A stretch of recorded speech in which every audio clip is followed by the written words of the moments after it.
Blackstone Audio presents The Strong Land, a Western Sextet by Louis L'Amour, edited by John Tuska. This book is read by Traber Burns, Jim Meskimen, and Mark Bramhall.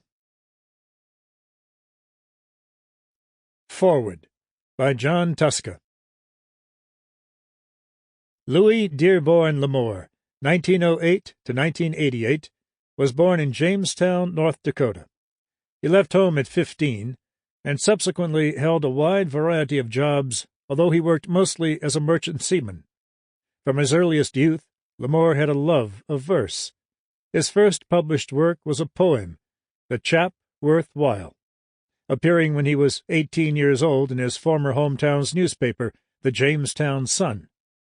It is the only poem from his early years that he left out of Smoke from This Altar, which appeared in 1939 from Lusk Publishers in Oklahoma City, a book which L'Amour published himself.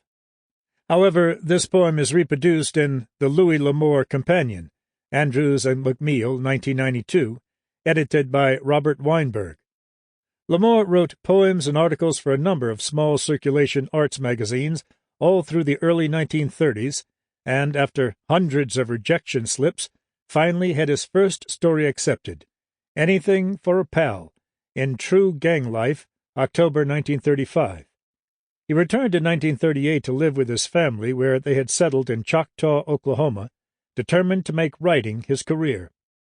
He wrote a fight story bought by Standard magazines that year, and became acquainted with editor Leo Margulis, who was to play an important role later in L'Amour's life.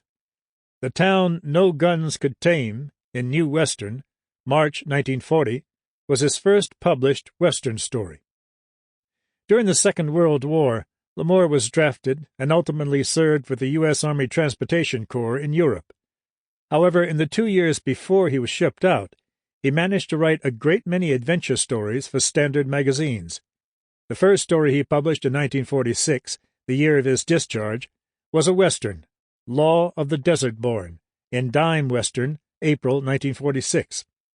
A talk with Leo Margulis resulted in L'Amour's agreeing to write Western stories for the various Western pulp magazines published by Standard magazines, a third of which appeared under the byline Jim Mayo, the name of a character in L'Amour's earlier adventure fiction.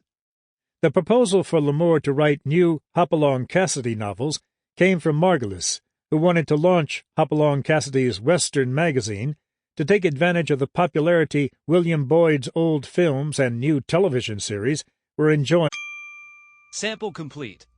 Ready to continue?